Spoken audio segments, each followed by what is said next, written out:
Welcome to the Final Word podcast. I'm your host, Otis Moss III, and today I have the privilege of having a conversation with Dr. F. Bruce Williams. Dr. Williams is the pastor of the Bates Memorial Baptist Church in Louisville, Kentucky, depending upon how you want to pronounce it. He's done an amazing job at Bates, transforming this church into more than just a church, but really a citadel for hope in the Louisville area. He is a preacher par excellence and soon will be Dr. Ph.D. F. Bruce Williams, as he's part of the inaugural program at Christian Theological Seminary in Indianapolis under the direction of Dr. Frank Thomas in African American preaching and rhetoric. I look forward to our conversation with none other than Dr. F. Bruce Williams. Dr. Williams, you have done a tremendous job today. You always do an incredible job. But tell us a little bit about your preaching influences. Oh, man. First of all, thanks for having me on the podcast and for having me at Trinity. I love coming to Trinity. We love having you here. Feels like home. People love you, yes. Feels like home. And so I love coming. So my preaching influences, my father was a pastor for not all of my life, but most of my life. And so he's one of the preachers I got to see up close as a preacher and a pastor. But some of the ones who really influenced me, of course, everybody wanted to be Martin Luther King at one time. So I guess I have my King phase where you just read everything you can and study his style. But there are others, Fred Sampson, who I'll be doing my dissertation on, actually, Dr. Frederick G. Sampson, E.K. Bailey, Charles Adams, Samuel Proctor, Jeremiah Wright, your father, Otis Moss, and just a plethora of other preachers, men and women, who have really influenced my life. Freddie Haynes, who influenced my life. I remember hearing him long, long ago. Both of us are old now, but when I was younger. But there's a whole host of, the E.V. Hills and others. There's various styles. And so the ones that I probably gravitate to most towards, or the style I gravitate most towards, is kind of narrative liberationist preaching. So those are some of my influences. Prathia Hall has been a good influence. Prathia Hall, was amazing. Yeah, she is that, and it's interesting. Some years ago when I found out that I have a dream that yes refrain. Yes, Dr. King got that from Prathia Hall's prayer, and so. But I had a chance to hear her when I was doing my first doctorate at the United Theological Seminary, and she came there to preach, and just amazing. So I have lots of influences. It's sort of like gumbo, a whole lot of different ones, and all of them have helped me find my own voice. Well, let's dive into your dissertation. Now, many people may not be aware of Dr. Frederick G. Sampson. Those from Detroit definitely know him. Right. Those from a particular generation, like my father's generation, everybody, oh my gosh, Dr. Sampson, right. Incredible. What is it that makes Dr. Sampson, one, unique, and why should preachers and lay leaders study his presentation, his technique? What is it about Dr. Sampson? Well, I think one of the things that intrigues me about him is it comes out of that generation and lineage where oratory was a priority, and eloquence was important as well. What was important in that tradition of black preaching and in the African-American tradition what's important is not just what you say, but how you say it. And the thing that intrigued me about him is how effortless he was in his delivery. And since he came from a period of education where you had to learn things like Shakespeare and other classics, whether it be African-American poetry of Paul Laurence Dunbar or Shakespeare, he had huge swaths of information like that, just that he could call up at will, and he would lace his sermons with those, along with anything is well known as some hymn or as obscure as some prayer by Teilhard de Chardin, you know. So, but he didn't have a manuscript. Sometimes he was as eloquent. He was Shakespearean at times, and then at other times he would mix it with the vernacular of common everyday language and weaving the two together in this kind of swath of just unprecedented oratory, and so you know he had this way of communicating that was just as you could. It was like his tongue was the paintbrush and the words were the paint, and you didn't. So when you hear his kind of preaching, it isn't you hear it, it's you experience it. It engages all of your senses, and I think black preaching at its best, and always has been, is that. How do you define eloquence? That's a good question. It's kind of akin to rhetoric, which is finding the ways of persuasion. But eloquence is it's kind of a difficult term to define because there's all types of eloquence. Yes. But it's like the art of linguistic poetry almost, and it's a way of talking that is creative but clear, and as I said about Dr. Sampson, it's creating something that appeals to all of your senses. So it is not just saying, for example, the prodigal son went off into the far country and lost all of his goods and came back home. It's like he went to the fast lane with his fast friends, footloose and fancy-free, frivolously squandering everything he had until at last he was badly broke, nearly naked, excruciatingly hungry, and shamefully employed tending swine in Gentile territory. You know what I mean? So you say something, and you can say it plainly, or you can say it in such a way that is picturesque, and it appeals to your senses. So, you know, that's what eloquence is. Sort of. It's that, but it's a whole lot more. It really is. And it's one of those things like, this is going to sound strange, but you remember when they were doing the court cases in the Supreme Court on pornography, and they were saying, we can't describe it, but we know it when we see it. Well, eloquence is like that. Y'all forgive me. Please invite me back. Forgive me. But it's eloquence is like, sometimes it's hard to describe, but you know it when you hear it. You know, so. So why, with African American preaching, why is eloquence so important? Why is beauty of language? Why is poetry? Why do we utilize this way of framing the auditory canvas? You know, Zora Neale Hurston says something about black expressions. And one of the things she says about black language and expressions is she calls it the will to adorn. She says there's something about the experience of black people, things that we've gone through, that we have this penchant towards beauty. I like that. Yeah. The will to adorn. We have this itch, this inclination towards beauty, towards embellishment. And she cites instances in the black church, and she cites not just preaching, but prayers, the prayers of deacons. Yes. She talks about how eloquent they are, and she talks about how we're not satisfied until it's polished, until it's embellished, until it's eloquent. So she said there's something intuitive about the African American psyche that has this will to adorn. And I think the other part of it is that we're oral people. One of the challenges and one of the aims in the PhD program I have is to document.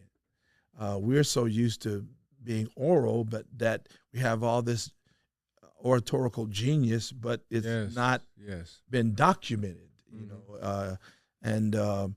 So I think when we were not allowed the freedom of education, but we still needed to communicate. There's these two streams that come out of African American preaching. One of them is the education or intelligence stream. The other one is the folk preaching. Folk preaching usually was restricted to the South, and usually were preachers who didn't have access to education like blacks in the North did. But they were still committed to creative communication. And so even though they did not have access to education, they were still very committed to oratory. And so you combine that along with this will to adorn, and it was very important, and has always been, and I think it's a part of our African heritage, that as an oral people, this will to adorn, this desire for beauty is also seen and experienced and desired in our language as well. Do you think that for African American preaching, with this will to adorn, is it also connected to our desire or the possibility of conjuring something that doesn't exist? Yes, absolutely, absolutely. There is a term called nomos, African term, which is about that. It's about the idea. It's sort of related to logos, but it's more of that the power of speech is that you create something when you speak. Yes. It's related even to Hebrew tradition, that they believe that words are animate, not inanimate, so that when you speak something, you manifest something. So one of the powers of preaching, of African American preaching, especially during the time when we had to endure the harsh reality of enslavement, but even through segregation and the like,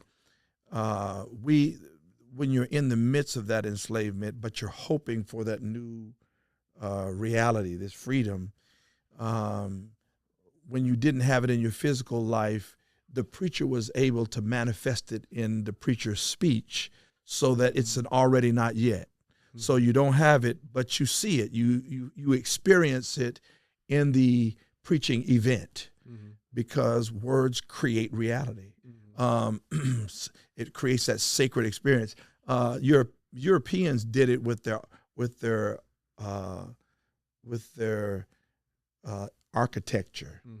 So they would give you a sense of the otherness and the sacredness by their cathedrals that they built. Black preachers did it with their language. We created the experience with the power of our words. And I think that the reason why there is this penchant towards eloquence, this will to adorn, is because what we were trying to describe could not simply be described in prose. You need poetry or a combination of it, so that you could get as close as you can to the reality you're trying to describe. Yes, that's powerful.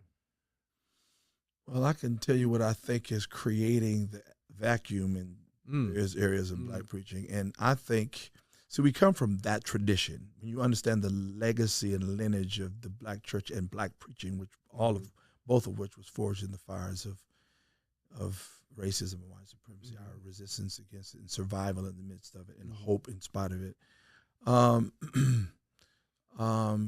There's always that eloquence for the reasons why we've already described, the power of the word.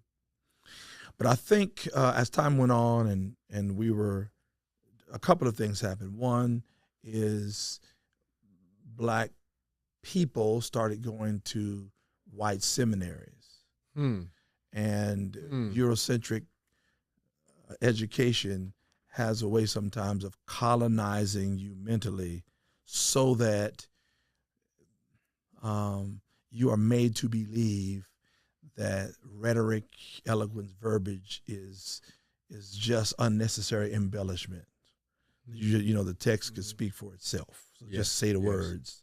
That's really Eurocentric and Barthian, Barthian. Right? Yeah, it really is. Yes. So, and so the more our minds were exposed to that mindset going through seminaries and then the less likely we were to know about our history, unless we've come out of a black church that has a very real connection. Know about the history, or if we knew about the history, we're made to believe that it wasn't valuable. And so what happens, so that happened, although the interesting thing is, and I know when I was going to one of the white seminaries, I graduated from my master's level, that one of the big complaints of Eurocentric churches was that the graduates couldn't preach. So that I thought it was ironic that they would tell us to ignore our tradition, and yours, the complaint was you can't preach. But the other thing is televangelists, the rise and popularity of megachurches and people on, even before being online, but including that, where you're exposed to preachers whose style has been a style that mimics, again, Eurocentric preaching. And so it downplays, almost eliminates any appreciation for oratory, and it's very didactic, very teaching, very straight, very kind of dry, but just kind of didactic and in a reductionary way. And so you just read the text, explain the text, and apply the text sometimes, but they would at least explain it. And so I think because they saw these preachers with huge churches, they thought, well, I need to do that, and because that apparently is what people want, and I want to have a big church kind of thing. And so we kind of ran away from our lineage and the value of it. And the interesting thing is that as a rule, other traditions were trying to mimic ours. Yes. And I think here lately, which has been, and it was very discouraging to me in the 80s and 90s when I saw that. But I think what I see now is a revival of the interest in oratory and its place, that not at the expense of content, but certainly it's like the frame of a picture. You do that to enhance what it is you're trying to get people to look at. Yes. And so it isn't embellishment for the sake of embellishment. You don't want to embellish something. You got a window and you want them to look out and see it, but you embellish it so much that they look at the frame and never look out the window. So, but I think the fact that people are being reconnected to their heritage is creating a revival, if you will, a renaissance for oratory, for rhetoric, in the best sense. Now I want to switch gears. There's something that I love about your preaching is the embedded nature of your liberation narrative.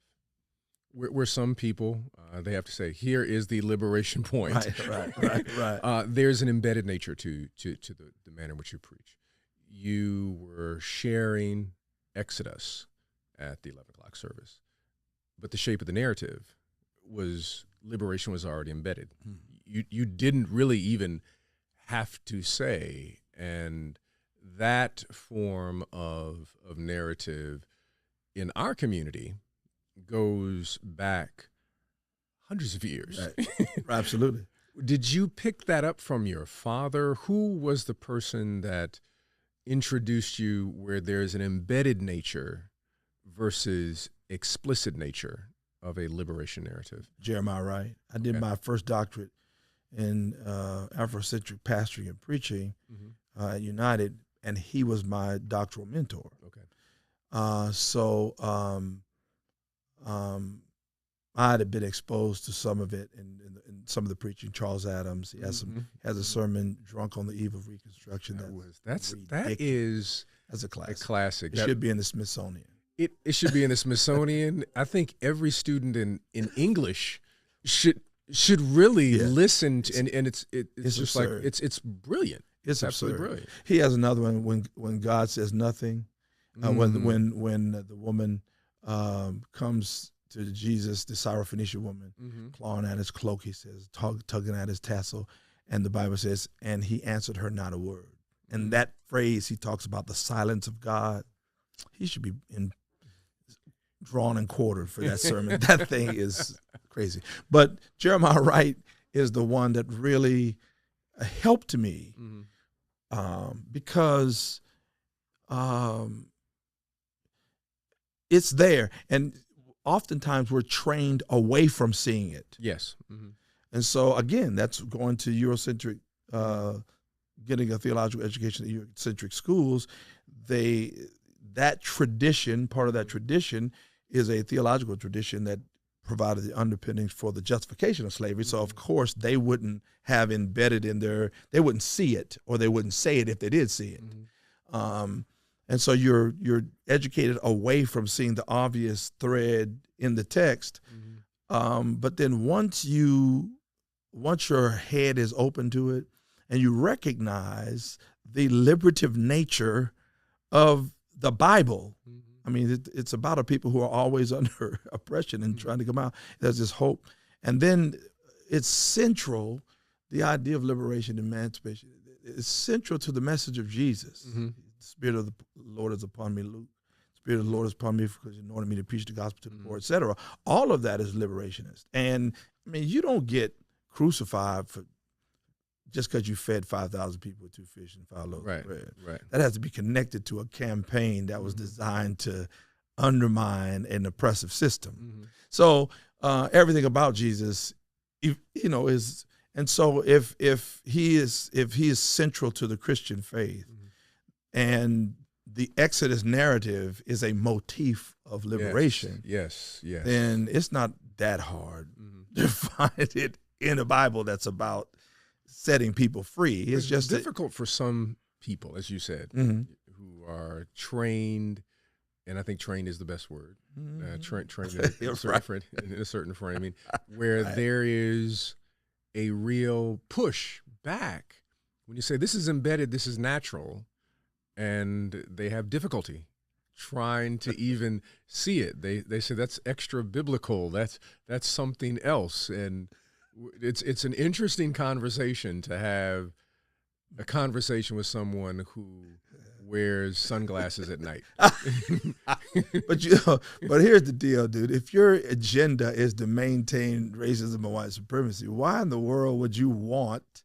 I mean, you want a slave Bible. A slave Bible. You want all the stuff cut out of it. You want that. And so if you can't do it physically, you do it in the training you give people in seminary. And so people either disregard it or they spiritualize it. And they talk about, no, that's about heaven, or that's about spiritual liberation and being set free spiritually. Yes. And but that doesn't have any roots in the right now. That's the here and the hereafter, not the here and now. But that's slave religion. So but yeah, it's hard to. But once that door is open in your head, oh my God, it's one of the most liberating things to see liberation in the text. So, what has been the most difficult sermon you ever preached? Oh wow,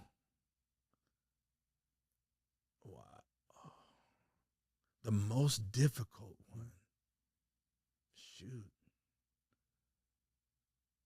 I don't remember one that was the most. Well, you know what? I do remember one, and it was difficult, and it's more difficult now.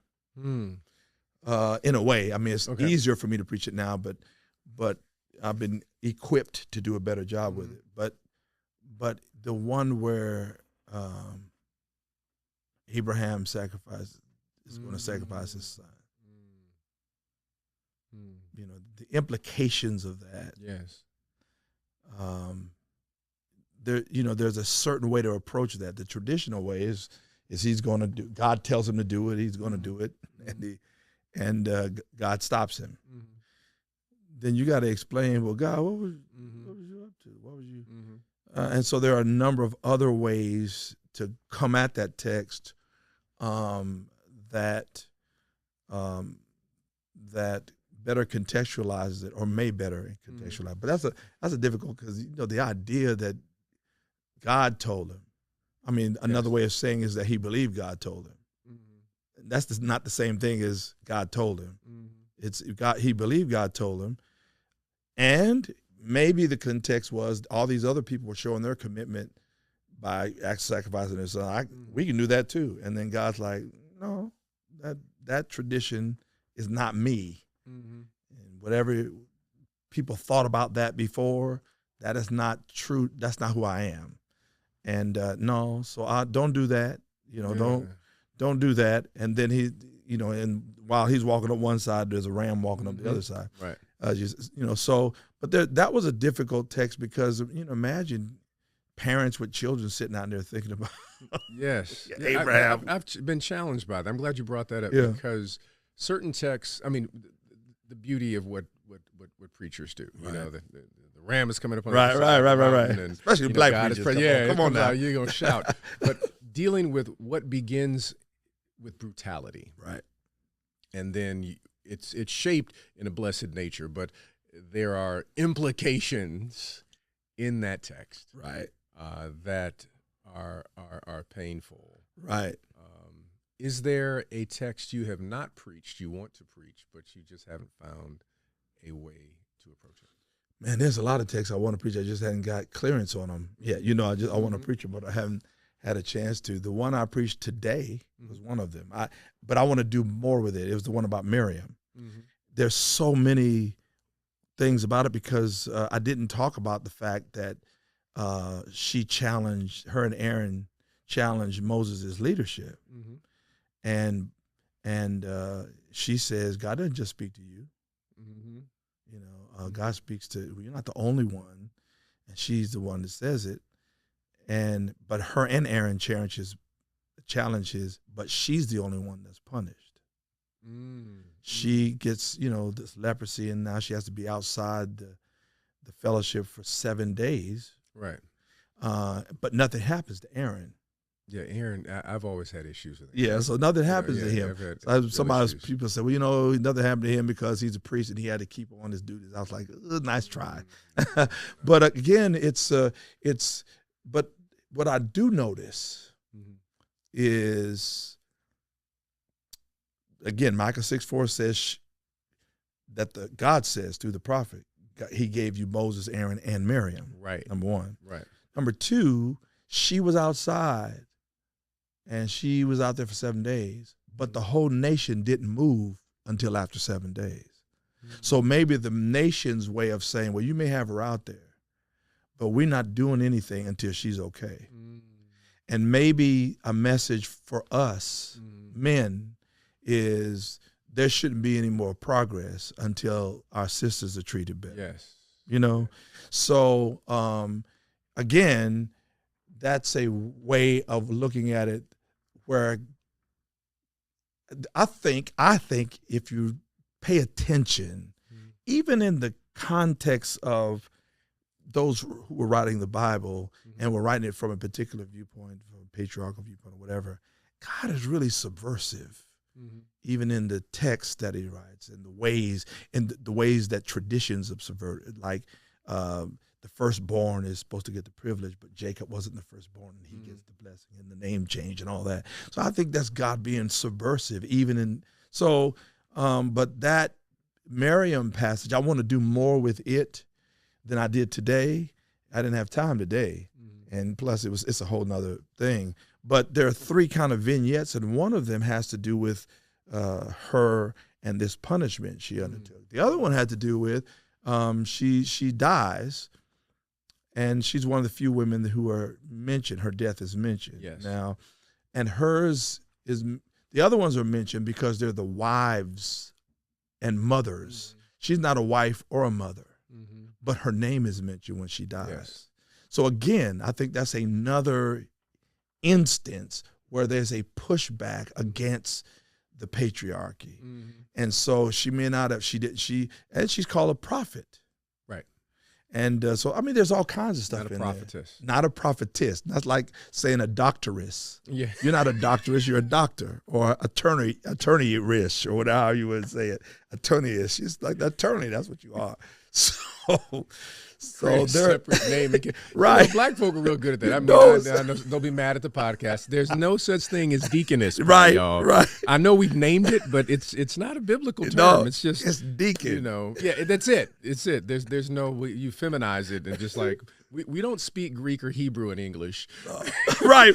We don't speak Spanish. We Right. don't have masculine, feminine. Right. We don't have that. Right. There are others I want to do too, and mention some things that kind of help us broaden our idea about God. Mm-hmm.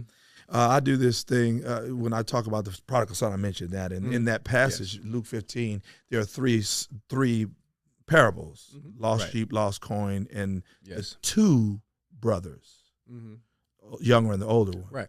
And there are parallel parables of lostness. The one, the sheep is lost away from the house. The coin is lost in the house. The younger son is lost away from the house. The elder brother is lost in the house. Yes. Okay. The interesting thing about those parables is it's about lost things and about them being found by God. Right? So the first one is a shepherd. The next one is a father. The middle one is a woman who loses a coin. Yes. And sweeps the house till she finds the coin. So God is looking for the lost. And in that parable, Jesus chooses a woman to be the image of God. Absolutely. And so, and there are lots of that in the Bible, but if you're trained away from seeing it, then you don't acknowledge it, even though our tradition as African-American Christians, we acknowledge that God is a mother when you're motherless and a father when you're fatherless. Right. Those are texts I want to enlarge on and preach and emphasize those things. And so I'm trying to do it in such a way that it's one thing to be right. It's another thing to be heard. I'm trying to be heard. So I'm trying to, you introduce people to something and then you do it again. And did you see that? And then keep going. And then next time you see that? Yeah, we remember for last time. Well, let's talk about that. And it's right there in the Bible. You ain't got to make it up. So I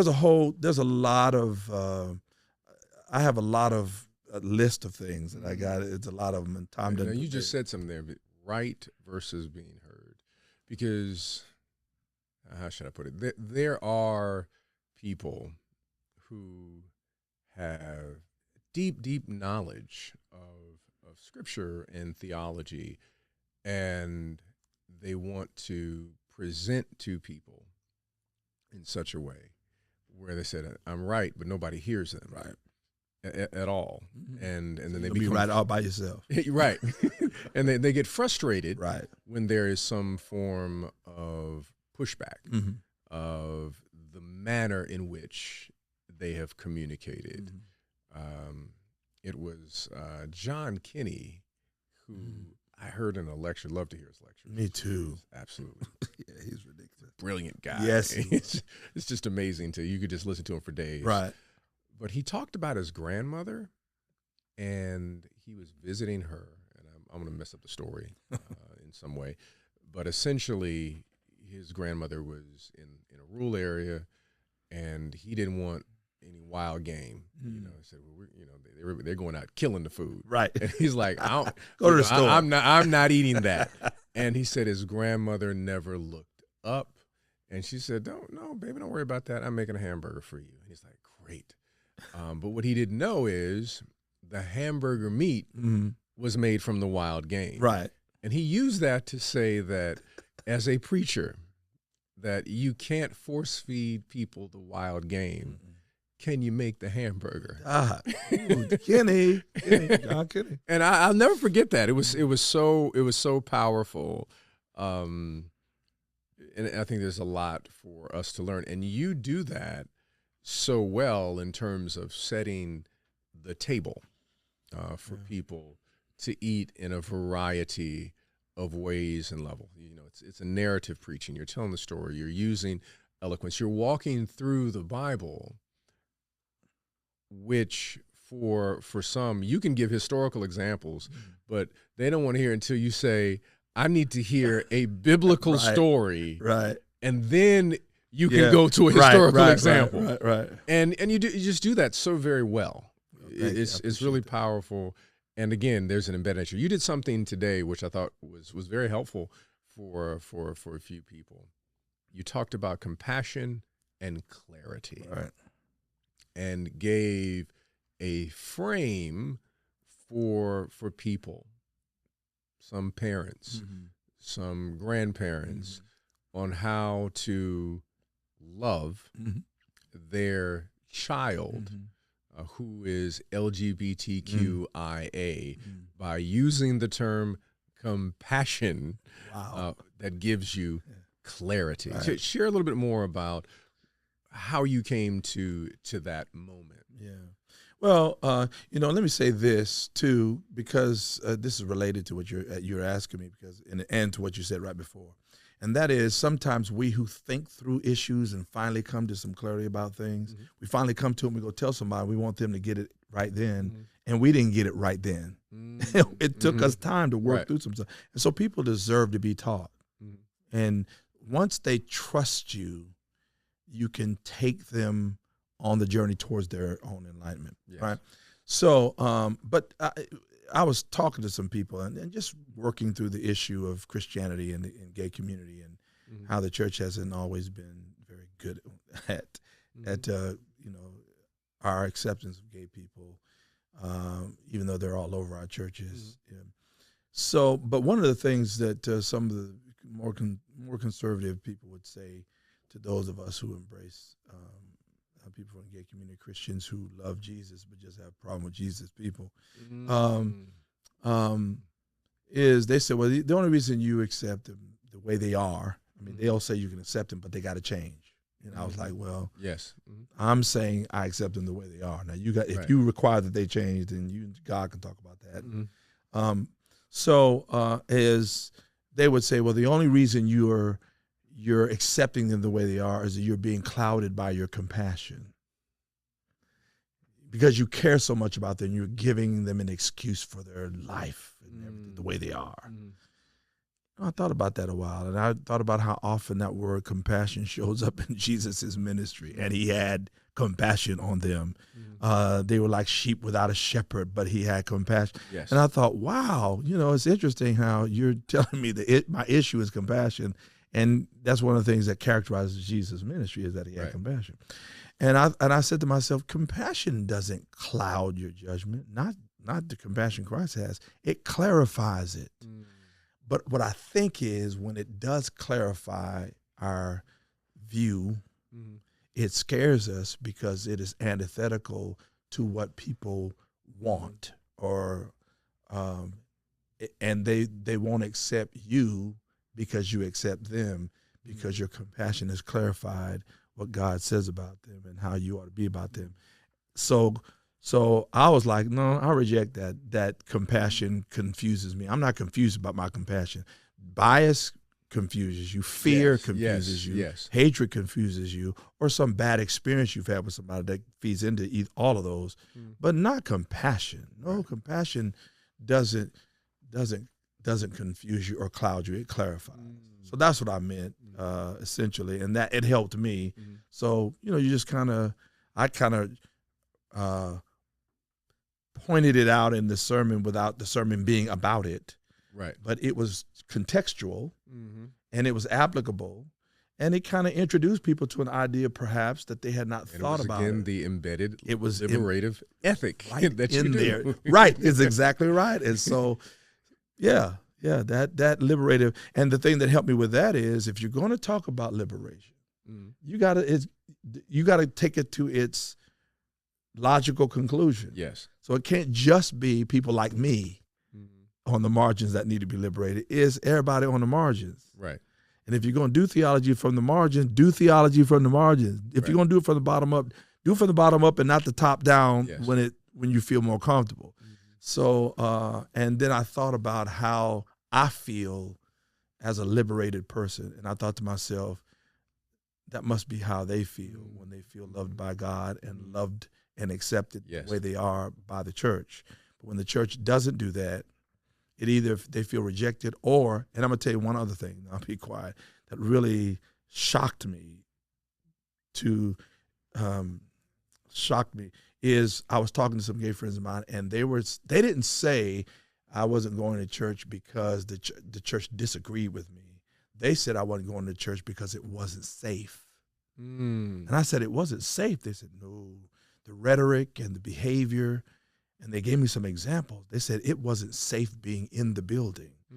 And I thought, how in the world can you come to a church and it not be safe in the church? And I thought, there's something seriously wrong then. When people come looking for God, but they leave because the people who say they represent God create an environment where you're not safe. And so the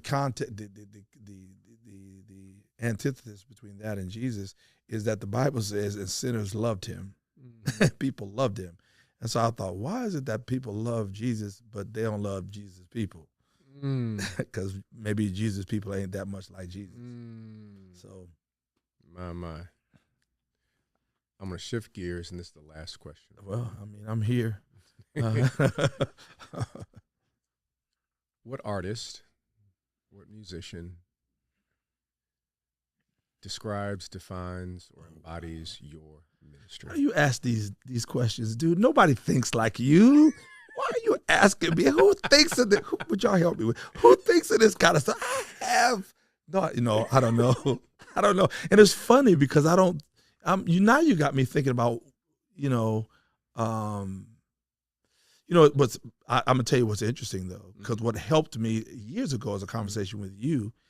We were talking about preaching, and you were talking about jazz, and I thought that's what black preaching is. Yes, black preaching is jazz, man. And so I guess if there was a genre, it would be jazz. I mean, even if it's in your case a hip hop flavor or whatever, still it's planned improvisation is what it is. And it is getting out of these instruments. It's the democratic, as you put it, the democratic joining together of these instruments where they create something together that they don't create apart, but each of them has a way of expressing itself individually. And those kind of elements, I think preaching at its best, when you hear it, black preaching, jazz has got to be it. Jazz has got to be the way. But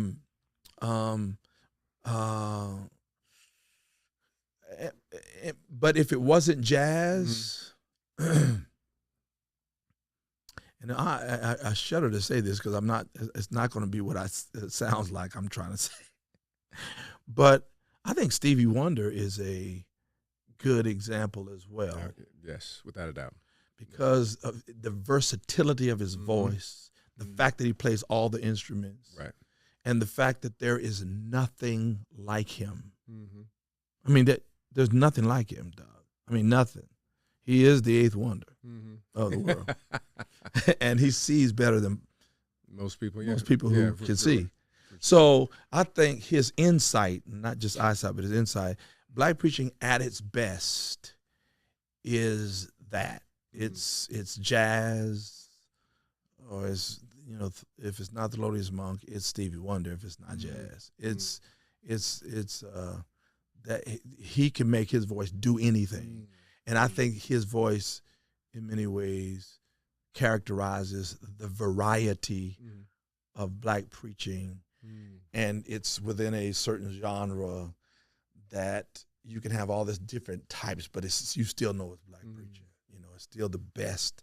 I mean, it sounds self-serving, but I think black preaching is the best preaching on the planet. I don't think there's any other tradition that is able to do what oh my God. And I think that the hope for the world, I think it's black oratory. Yeah, it is artistic, it is poetic, it's challenging, it's liberative, it is for the community, it's academic. I mean, it all of these elements go together. And I would make an argument in terms of artists in your preaching. I would say Curtis Mayfield. Oh, Doc. And this is why. I can't wait to hear this. Okay, this is the reason why I would say Curtis Mayfield. I love Curtis Mayfield. Curtis Mayfield is urban, but at the same time Southern. He is church, at the same time blues. But if you were to take away his words and just let him hum, you can put him in a church, and then you can give him. But if you give him his words, you can then put him in another space. Yeah. And and he takes his gospel or churchness. Right. He says, that's just embedded in me. Right. I mean, just people get ready. Right. There's a train coming. Right. It's just, it's who I am. Even if I'm talking about the Pusher Man, right, it's still it really is. Mississippi. You could argue it's a Mississippi quartet moment churchy, in it. It's very really churchy. It's really churchy. Yeah. And it's just there. And he doesn't apologize for it. And he doesn't, it's not contrived. He's not trying to do it. It's who he is. You're right. Curtis Mayfield. Yep. You have just gave me one of the greatest compliments. I never thought about Curtis Mayfield, but if you say so, no, man, I'm definitely. But Otis said so. It's got to be true. The echoes of Curtis Mayfield. Come on now. Somebody put that somewhere. Write that book about that. Like go down to history. I love Curtis Mayfield. Yeah, he's fantastic. I mean, really they don't make music like that. That period. No. They don't make music like that much anymore. But deeply committed to the craft and the community. Right.